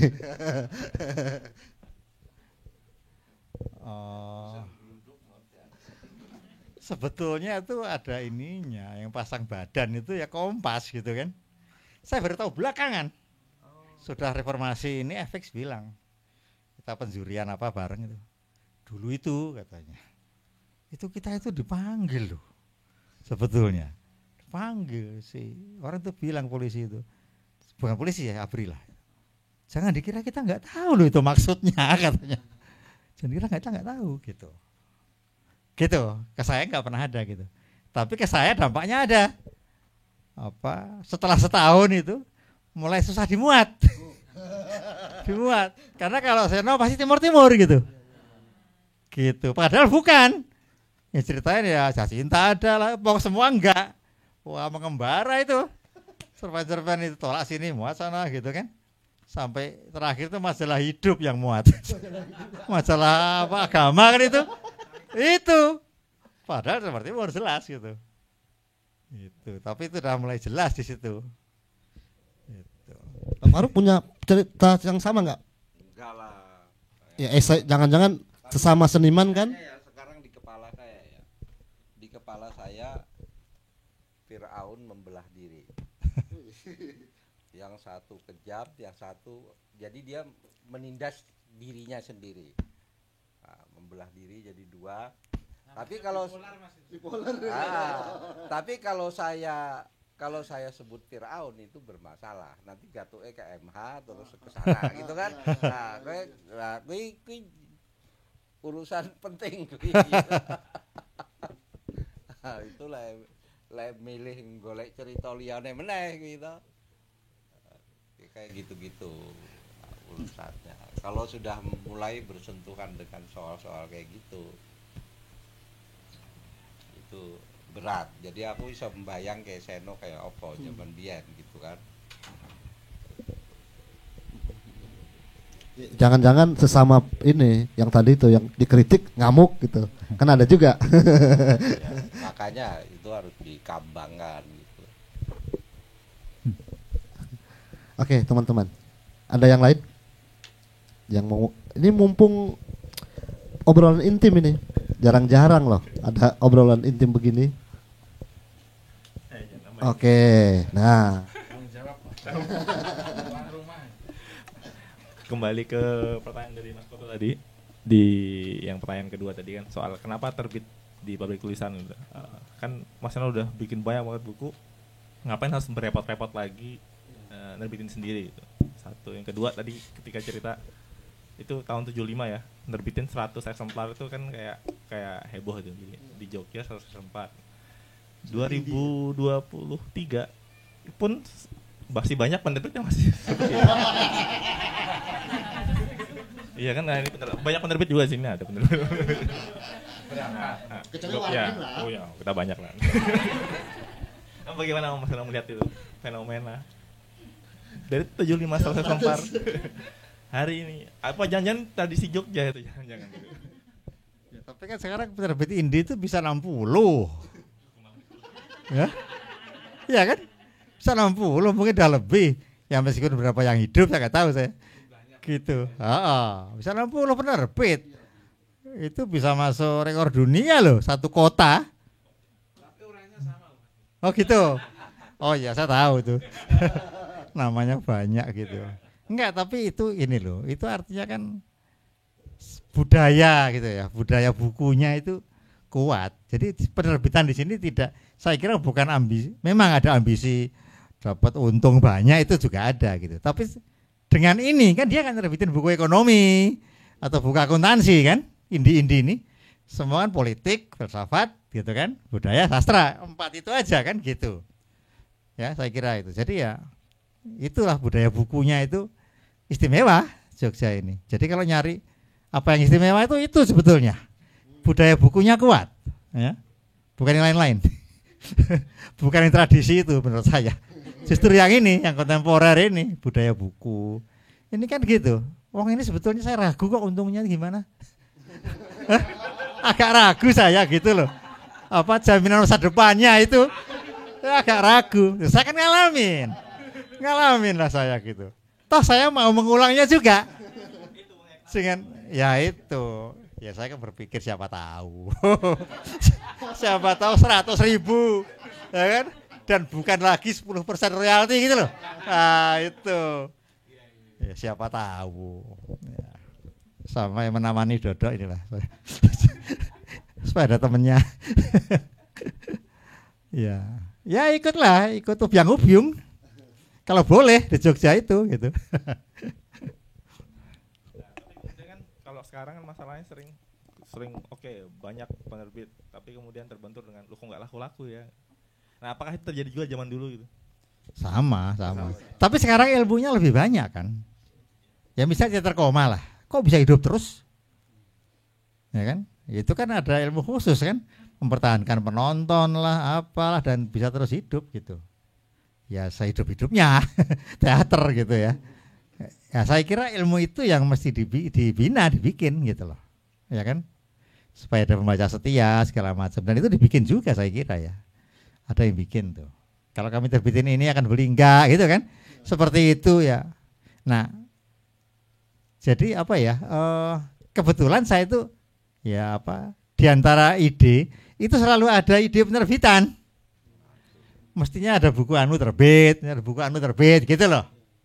Nah itu makanya saya ada di situ. Gitu. Meskipun tidak semua sastra ya. Saya mikir buku yang bola misalnya kan, buku apa gitu. Itu. Nah itu penyalurannya kan hanya ini, Indian ini. Nggak mungkin saya ngelamar jadi editor di penerbitan mana kan. Gitu. Nah, kadang-kadang kalau kebanyakan saya bagi-bagi ide itu. Mbak Anda terbit ini gitu. Nah, ide itu banyak. Maksudnya terbitlah buku ini gitu. Kadang sederhana terjemahan aja. Mbak terjemahin ini, mbak terjemahin ini gitu. Nah, itu sering diambil orang, cepet banget. Cepet sekali itu. Bes. Tahu-tahu terbit aja. Nah, enggak bayar dia sama yang ngasih ide. Yang IHI itu diceritain, Mas. Yang IHI. IHI. Kan punya penerbit yang humor-humor itu. Oh, nah, kalau itu lebih inisiatif mereka ke saya, ngajak saya gitu. Iya. Saya gitu tentang humor. Nah, kebetulan saya suka sekali teorinya humor lah, itu sangat tidak lucu. Sangat berat, sangat tidak lucu itu. Gitu. Nah, buat mereka dianggap memperkuat gitu loh. Kalau ya itu aja. Nemenin juga itu. Tapi saya setuju. Orang Indonesia itu perlu digalakkan humor, karena orang Indonesia ini seperti selalu kurang bahagia gitu kan. Dan banyak potensi menderitanya gitu loh. Nah, ini humor kalau sebetulnya secara alamiah kan humor terus ada gitu ya, gitu. Konyol kayaknya kalau diilmiahkan dia. Tapi sebetulnya kalau digiring, disengaja dan bisa subur, nah itu membahagiakan orang banyak. Humor itu disetel gitu ya. Nah, itu kan masuk ke perusahaan. Entah apa humor at work, apa humor di sekolah, di apa gitu loh. Ya saya kira oke aja mereka. Itu mereka lebih pintar dari saya soal itu. Saya nggak ngerti lah. Suruh ngursus itu saya nggak bisa. Iya. Nggak ada yang kenal lah. Orang-orang komedian itulah ya, Share, siap. Ulwan, muda-muda juga. Nah, tapi si tokohnya orang pajak. Pajak swasta ya. Ahli lawyer pajak gitu. Nah, lawyer pajak. Dia dulu hidupnya milih apakah saya mau ke pajak, apakah humor gitu kan. Dia ke pajak gitu dan sukses berat gitu. Nah, setelah sukses dia mikir gimana kalau ke humor gitu. Nah, gitu rupanya. Nah, lebih berat ternyata humor ketimbang pajak. Gak jalan-jalan ini. Kalau Pak Faruk sendiri dengan ini Mas, Pak Faruk penerbitan pernah bersentuhan juga kan? Saya itu dari mahasiswa kelas 1. Saya tukang stensil. Tukang stensil, tapi ya itu saya menerbitkan banyak, tapi stensilan. Dan yang saya terbitkan juga bukan hanya karya saya mengumpulkan artikel, terus saya jadi kumpulan tulisan. Nah, hubungannya sama di Kartoko itu pernah di Kartoko nesu iki hak ciptane sopo. Di Kartoko. Wah, aku kan mahasiswa kelas 1 ora ngerti apa-apa to. Teror kayak ngono ya panik kan. Tapi enggak kapok. Ya enggak lah. Tapi ya, banyak sekali buku-buku stensilan banyak sekali. Si Hartoko itu Romo Indo. Indo ngomongnya seperti orang asing ngomong Indonesia. Padahal orang sini. Gitu. Pakai ujungnya SS gitulah. Pahit. Dia punya apa? Naik Vespa kemana-mana yang khas banget. Ada rodanya di belakang itu dan yang kenal selalu manggil dia Pak Terdik. Gitu. Dia seperti seperti Godfather. Ya. Jadi kemana orang minta bantuan. Basis yang kecil. Basis. Yang kecil. Lama, terbitannya lama, Prof? Hah? Lama nggak bikin apanya? Terbitan tadi itu, stensilan itu? Lama itu sampai 3 tahun 4 tahun lah. Artinya habis itu kan sudah ada yang berani menerbitkan. Tapi sebelumnya kan pokoknya ini untuk kalangan sendiri gitu, dijual di kalangan mahasiswa, teman-teman, jadi bahan-bahan pelajaran. Kadang-kadang aku menerjemahkan buku, diterbitkan di situ. Terbitkan dewe, putar dewe. Indie juga ya. Putar dewe itu. Sama saya juga pernah sekali Mas. Wacana sing mata kuliah S2. Ya. Ada sing gawe ora sekolah. Iya. Kuwi India asli. Putar ya ora tau turu ning tekan saiki ya ora turu aku. Gara-gara gaweane saben bengi muter sampai nginep neng kampus lho kae. Tekan saiki iki ora iso turu aku. Turu jam 3. Tapi gara-gara indie itu. Itu nambah dikit. Ya. Sebenarnya enggak usah. Mas Faruk itu kalau teman-teman dulu belum musim pernah bikin kelas namanya analisis wacana segala macam. Mas Faruk itu salah satu sumbangan terbesarnya. Orang ngomong kajian budaya segala macam itu aku masih ingat itu ada kelasnya Mas Mas Bamun. Iya. Lihat Mas Faruk dulu memimpin sebuah lembaga Umar Khayyam lah. Kalau teman-teman jadi selalu produk lokal istilahnya UGM ya yang paling sukses itu ya Mas Faruk.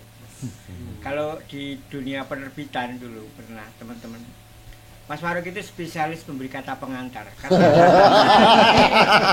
Tapi ini ada ilmunya serius ini karena hampir semua buku yang kata pengantarnya itu harus Mas Faruk kalau mau laku. Itu pernah ada. Saya juga ngalami periode di shopping. Saya itu hampir buku baru itu saya hafal, ini ngapal buku Mas. Pokoknya hampir itu ada dunia. Tapi hampir semua kecewa. Karena Jadi, saya nggak mempromosikan tapi ngeritik. Iya, ya enggak, tapi jadi laku Mas. Ya, Jadi laku. ini Mas, kritik saya kan shopping itu kan saya ngalami itu produk Masnya. Sekarang kan sebenarnya minta mulai lagi bagaimana karena memang di sana gara-gara banyak palsu itu Mas. Tindakan ya. Masih mau cerita. Di sana juga, tapi sebenarnya mulai pelan-pelan saya coba kembalikan apa ya makomnya apa shopping itu karena kan sangat membantu. Nah itu yang kata kemarin saya kumpul dengan teman nggak terhubung kan Mas Ena tadi tanya dalam perjalanan saya nyebut sebenarnya Jogja ini bertumbuhnya gimana. Sebenarnya kan orang hadir tempat seperti ini kan nggak tiba-tiba, ada proses yang panjang. Kalau teman-teman tahu penjualan Gramedia itu pernah terancam Mas, gara-gara memangnya nggak banyak, tapi 0, sekian ya sekitar 10 miliar per tahun, gara-gara ada penjualan online dari Jogja, kecil-kecil kayak gini, tapi kan kemurung Mas. Iya. Memang itu nggak ngefek, tapi kan mengancam istilahnya bahasa mereka itu. Jadi ini bertumbuh di Jogja. Memang kalau ditanya Mas ini tadi, gimana ya hidup? Ya kebetulan jauh sebelum Tommy misalnya kan, Tommy kan berangkat dari yang bukan keluarga yang pas-pasan aja, beruntung aja Mas.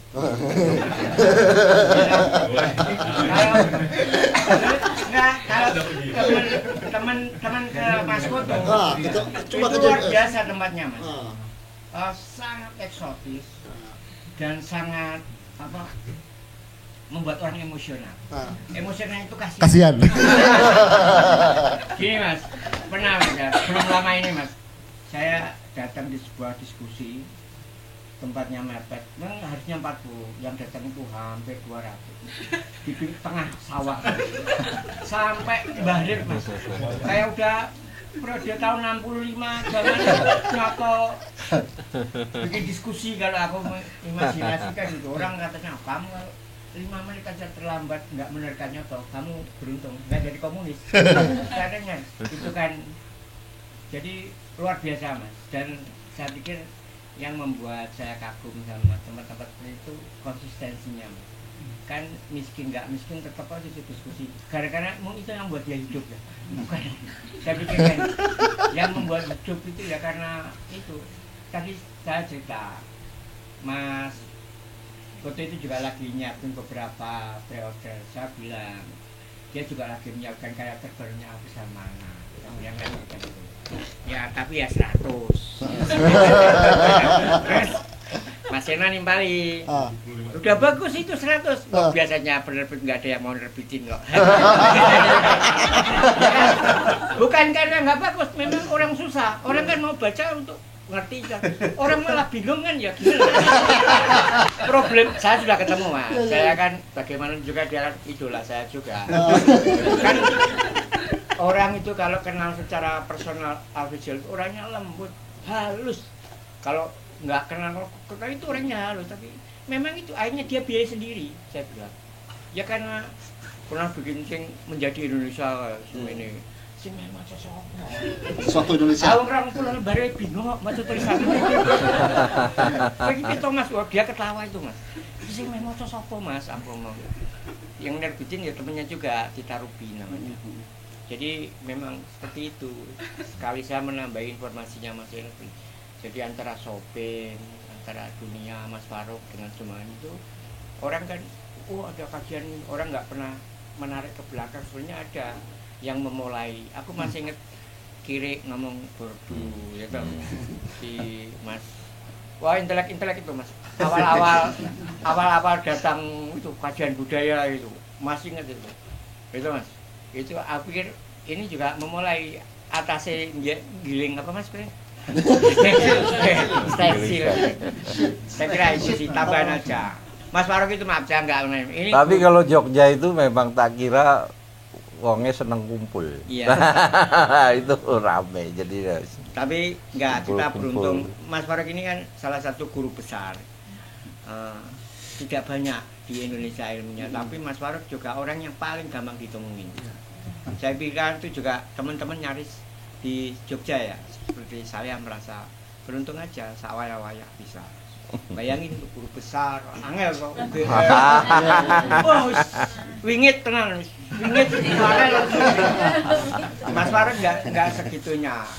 Itu salah satu menurut saya sumbangan juga. Itu bagian-bagian yang mudah ditemui. Nah, Mas Nardi, ada Mas Bangun. Itu kan nama-nama yang secara nasional kan wingit, tapi sebenarnya pada realitasnya kan sangat dekat, akrab. Loh Mas Bangun kan gawane yang ngantemi wong kok Mas. Saya masih ingat ya, gadis arek main nangis ya Mas. Pas diskusi di Mas Bangun, nggak ada itu tulisan kayak gitu. Kartu halaman berapa? Ngarang aja kamu.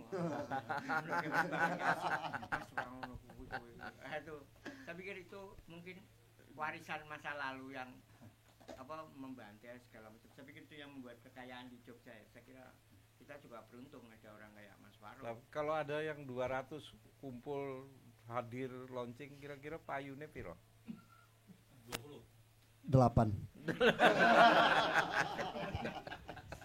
Seneng ngumpul ya Mas. Ya aku ya akeh penyairnya tapi ora ono sing tuku buku gitu. Ya mungkin bergeser ini ya. Dulu mungkin launching buku sekaligus tempat orang belanja buku. Nah belakangan karena ada tempat-tempat yang kayak buku Aki, ada warung sastra dan banyak tempat lainnya, orang datang ya diskusinya aja gitu. Buku nanti bisa dicari di tempat lain gitu. Yang berat. Yang masih hidup. Itu yang membedakan Bandung, saya bukan kan ya Bandung, Jakarta. Nggak akan bisa itu terjadi peristiwa seperti itu. Nggak tahu kapan, tapi itu yang membedakan Jogja seperti itu. Ya tahu, podo susah, podo apa sing ini kumpul gitu Mas. Saya pikir itu. Mangan orang mangan kumpul. Ya, Pak Faruk beberapa kali juga kami minta tolong datang untuk diskusi juga ke tempat kami. Dan oke aja, mau aja gitu. Oke, teman-teman masih ada nggak? Ini sampai jam berapa, Pak Tommy? Jangan bebas. Masih ada nggak? Dua orang lagi penanya. Ada?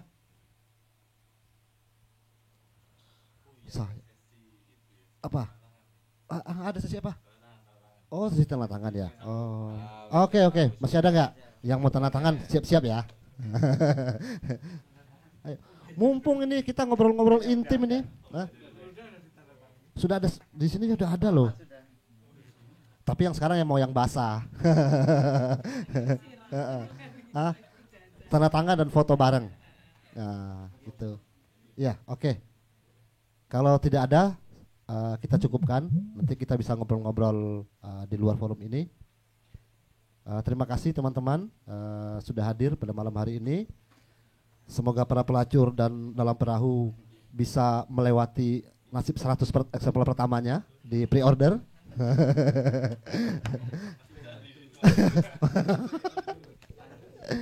Oke, terima kasih Mas Seno, Pak Faruk, Mas Dodo, Tommy, dan teman-teman semua yang sudah hadir di Buku Aki. Mohon maaf kalau ada yang salah dari penyangan kami. Selamat malam.